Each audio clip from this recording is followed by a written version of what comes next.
우리에게 주시는 하나님의 말씀 시편 72편 6절과 7절 말씀 함께 봉독하겠습니다. 그는 벤 위에 내리는 비 같고 땅을 적시는 소낙비같이 내리리니 그의 날에 의인이 흥왕하여 평강의 풍성함이 달이 닿을 때까지 이르리로다. 아멘. 오늘은 단비와 소낙비 같이 임하시는 그 하나님의 은혜를 사모하면서 하나님의 말씀을 나누기를 원합니다. 우리 인생은 광야 사막길에 비유합니다. 여러분, 광야 같은 그 사막에서 필요한 것이 뭡니까? 뭐 여러 가지 있겠지만 그 중에 가장 중요한 것 중에 하나가 비입니다.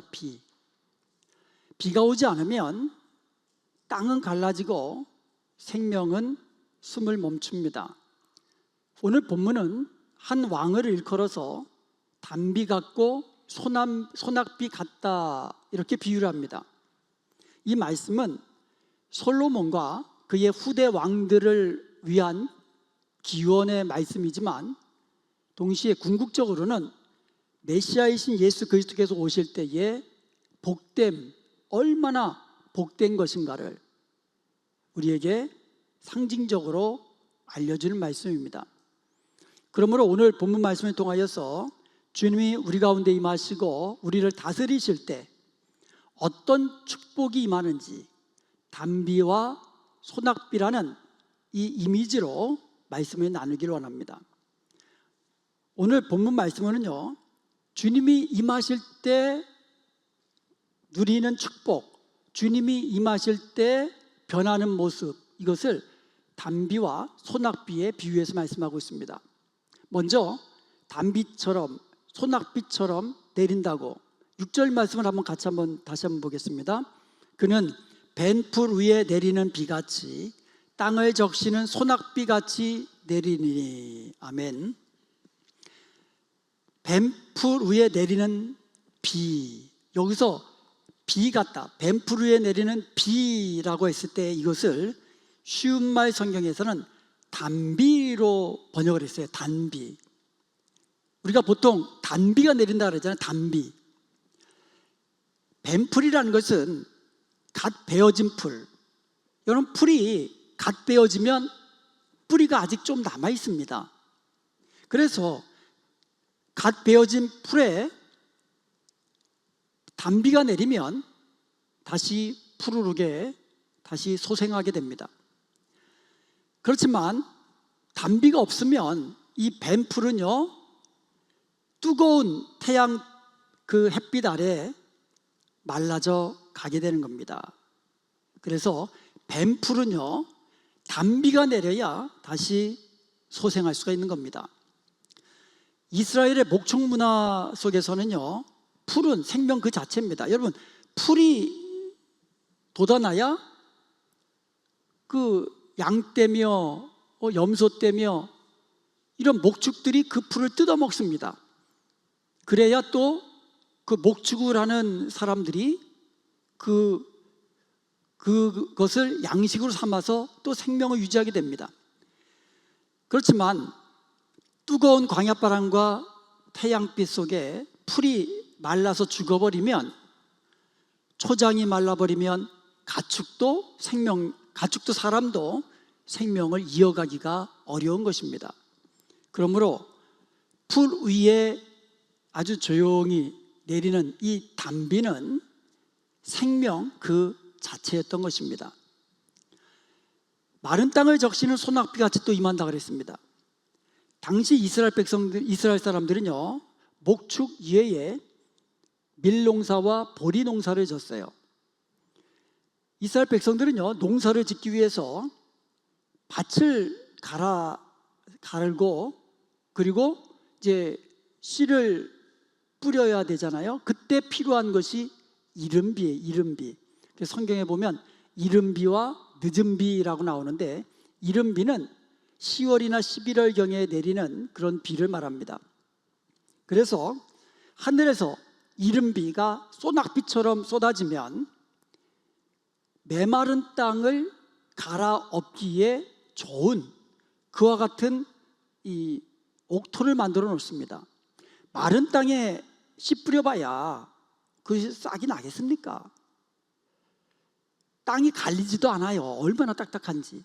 그런데 이른 비가 푹 소낙비처럼 내리면, 그러면 땅이 촉촉하게 적습니다. 그러면 땅을 갈기도 쉽고, 그리고 거기다가 씨를 뿌리면 싹이 나고 또 다음 해에 이 열매를 거둘 수가 있다는 거죠. 그래서 이 씨를 뿌릴 때 가장 중요한 것이 이른비예요. 소낙비입니다. 비가 오지 않으면 땅을 어떻게 해서든지 갈아엎고 씨를 뿌리더라도 싹이 나지 않습니다. 어쩌다가 싹이 좀 나더라도 열매를 거둘 수가 없는 겁니다.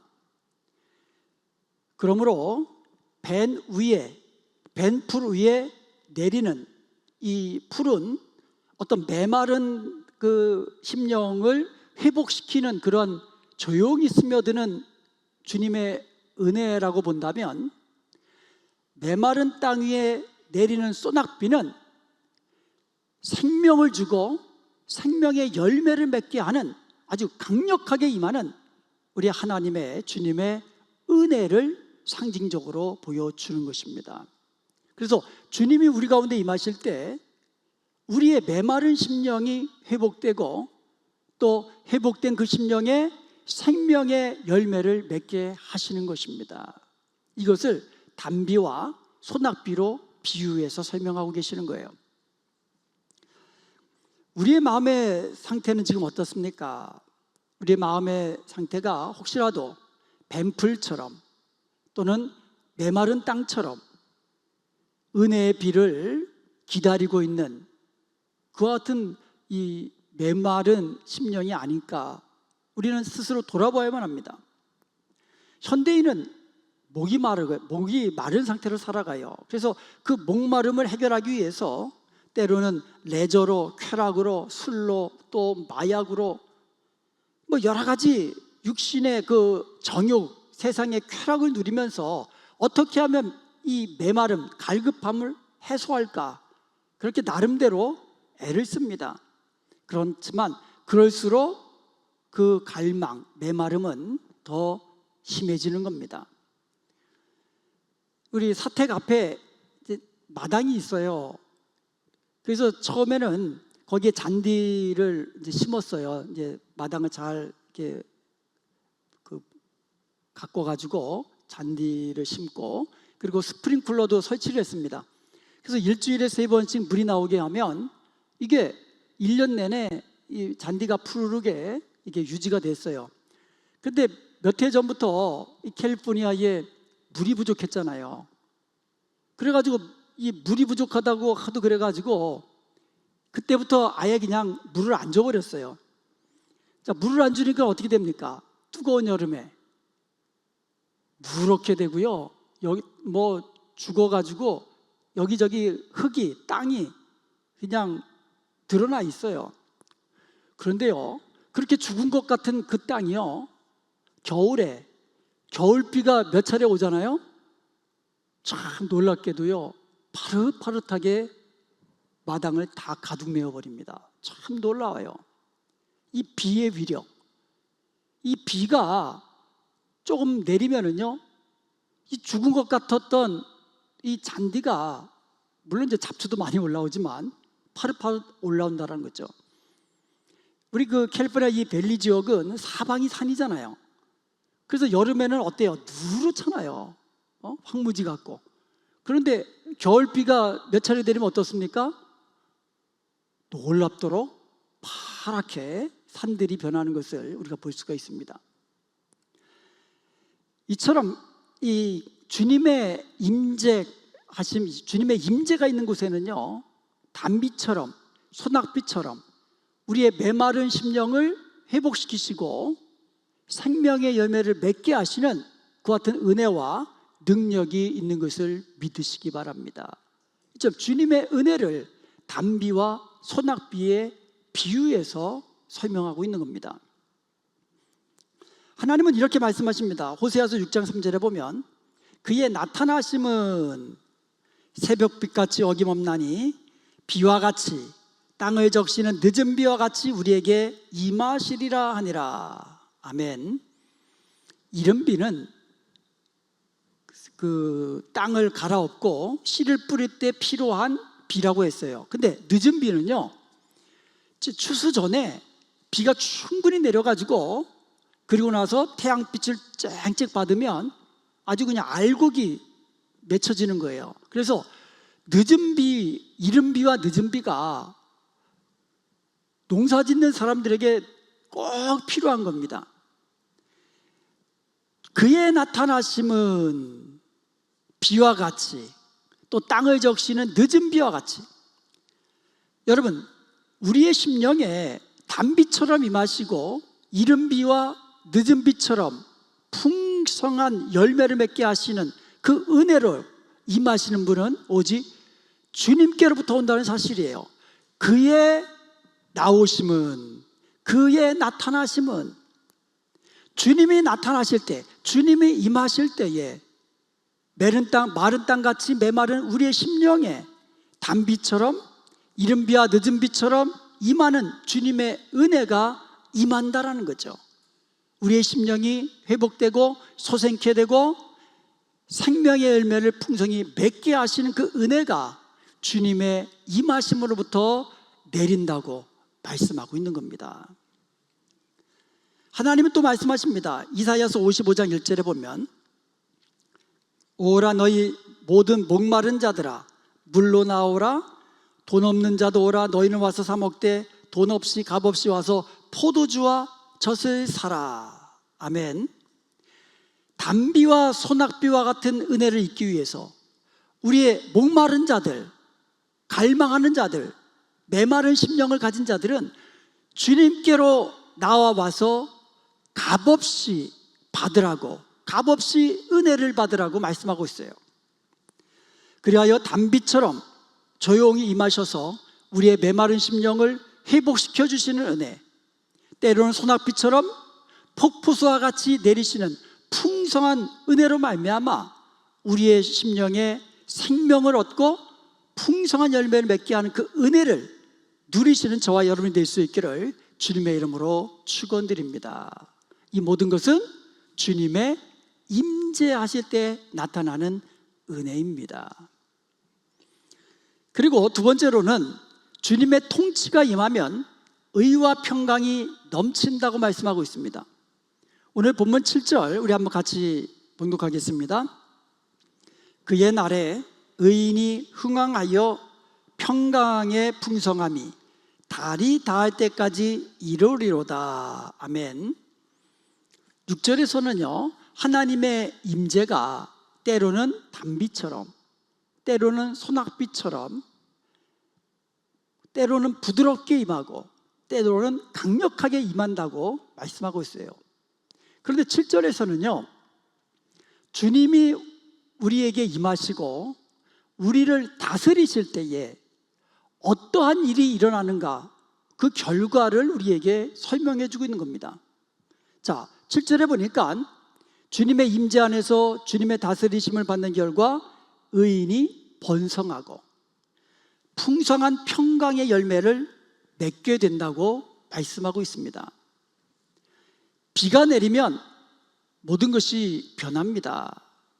비가 내리면 푸른 자라고요, 또 그 곡식은 또 풍성한 열매를 맺을 수가 있습니다. 과실도 마찬가지고요.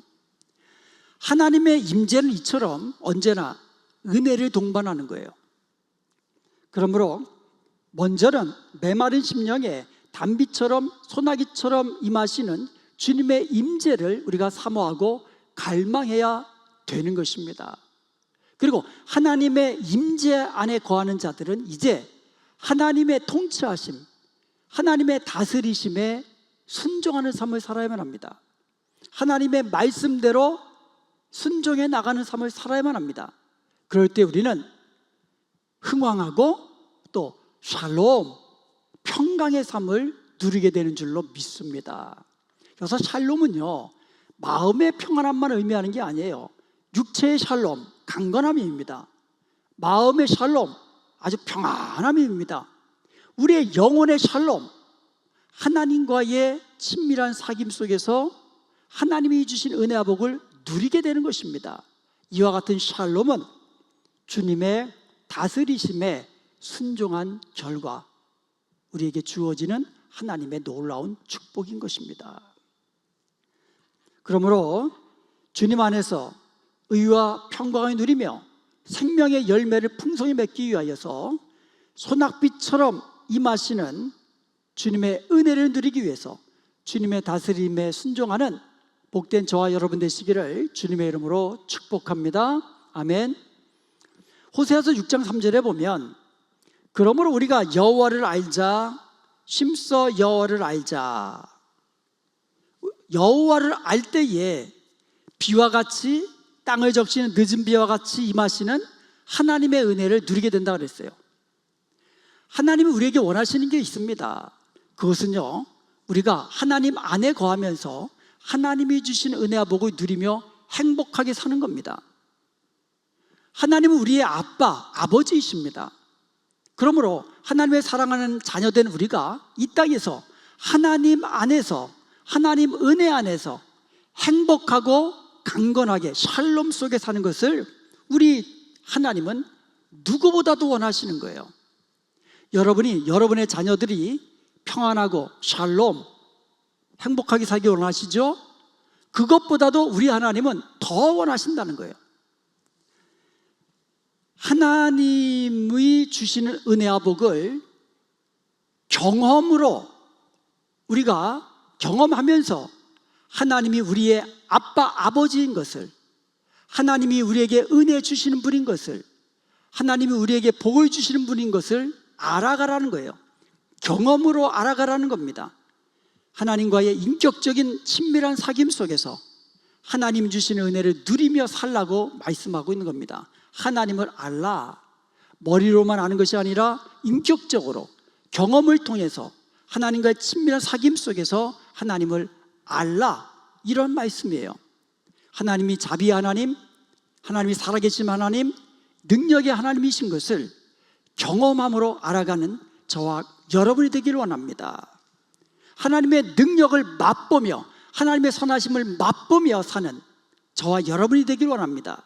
그럴 때에 단비처럼 소낙비처럼 임하시는 하나님의 은혜를 누리게 된다는 겁니다. 그리고 신명기서 11장 13절에서 14절에 보면 뱀풀 위에 내리는 단비와 같은 은혜, 메마른 땅에 소낙비처럼 풍성히 내리는 은혜를 받기 위해서 우리가 무엇을 해야 되는지 그 방법을 알려주고 있습니다. 신명기서 11장 13절 14절에 보면 내가 오늘 너에게 명하는 이 내 명령을 너희가 만일 청정하고 너희의 하나님은 여호와를 사랑하여 마음을 다하고 뜻을 다하여 섬기면, 이렇게 돼 있어요. 조건이 붙어 있습니다. 내가 오늘 너에게 명하는 그 내 명령을 너희가 청정하고 듣고 또 듣고 내 말씀을 깨닫고 순종하면, 그리고 그 명령이 뭐냐? 너희 하나님 여호와를 사랑하여 마음을 다하고 뜻을 다하여 섬기면, 같은 말이에요. 하나님이 우리에게 명하시는 명령이 곧 하나님을 사랑하고 마음을 다하고 뜻을 다하여 하나님을 섬기라는 겁니다.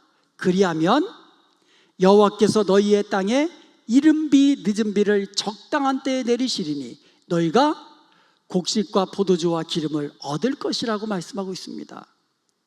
이른 비와 늦은 비를 그것도 적당한 때에 내려주셔서 곡식이 자라게 하시고 또 초장에 목축이 많아지게 하셔서 우리로 하여금 곡식도 얻고 또 목축을 통하여 얻는 고기도 얻고 또 기름도 얻고 이렇게 우리가 풍성하게 살게 된다는 것입니다. 어떻게 하면? 하나님의 말씀을 듣고 또 듣고 마음에 새기고 그 말씀대로 행하면, 그 말씀은 곧 하나님을 사랑하고 마음을 다하여 뜻을 다하여 섬기면 이처럼 단비와 같은 은혜, 소낙비와 같은 은혜, 이른 비와 늦은 비를 적당한 때에 내려주셔서 우리로 하여금 먹고 배부르게 하시는 그 은혜를 누리게 한다고 말씀하고 있는 겁니다. 그것도 잠깐만 누리는 것이 아니라 달이 닿을 때까지 누리게 된다는 거죠. 달이 닿을 때까지. 달이 닿는다라는 것은, 여러분, 그 하늘에 있는 달이 닿는다라는 것은 무슨 뜻이에요? 이거는 세상 끝날 때까지라는 뜻이에요. 영속적인 하나님의 통치를 의미하는 겁니다. 예수 그리스도의 재림과 그 위에 완전한 통치까지 내다보면서 말씀하시는 거예요. 우리가 담비와 같은 은혜, 소낙비와 같은 은혜를 우리가 누리면서 주님의 통치를 받으며 하나님을 사랑하고 섬겨나가면서 의인이 흥왕하고 그리고 완전한 샬롬의 은혜를 누리게 되는 것, 그것도 이 땅 끝날 때까지, 아니 그 이후에 영원토록 주님의 통치를 받으며 사는 자에게 이와 같은 놀라운 은혜와 축복을 누리게 된다고 말씀하고 있는 겁니다. 그러므로 사랑하는 여러분, 항상 주님의 임재 안에 사십시다. 특별히 우리의 심령이 메말라갈 때 더 주님의 오심을 사모하며 기도해야 됩니다. 성령이 임하셔서 때로 단비처럼 우리의 심령을 적셔주시고 때로는 강력한 불의 혀같이 임하시는 그 같은 성령의 놀라운 충만함, 그 은혜를 우리가 누리면서 생명의 열매를 맺으며 살기를 우리가 소망하며 나아가야 된다는 것입니다. 주님의 임하심을 사모하며 사십시다. 그리고 주님의 임재 안에 거하며 주님의 통치를 받으며 사십시다. 주님이 말씀하시면 내가 여기 있나이다. 주님 말씀하여 주옵소서. 주님이 우리에게 원하시는 것, 주님을 사랑하고 내 생명을 다하여 주님을 섬기는 것, 그리하여서 주님이 약속하신 이른 비와 늦은 비를 적당한 때에 내주신 그 은혜를 누리며 살기를 원합니다. 날마다 주님의 통치 안에 머무르십시오. 그리할 때 우리는 주님이 주시는 놀라운 은혜, 의인이 흥왕하고 완전한 샬롬의 은혜, 그것도 달이 닿을 때까지 영원토록 그 같은 축복을 누리게 되는 줄로 믿습니다. 벤풀 위에 내리는 비 같고 마른 땅 위에 내리는 소낙비 같이 임하는 주님의 임재의 그 은혜를 사모함으로, 그리고 주님의 말씀에 순종함으로 약속하신 모든 복들을 누리는 복된 저와 여러분 되시기를 주님의 이름으로 축원드립니다.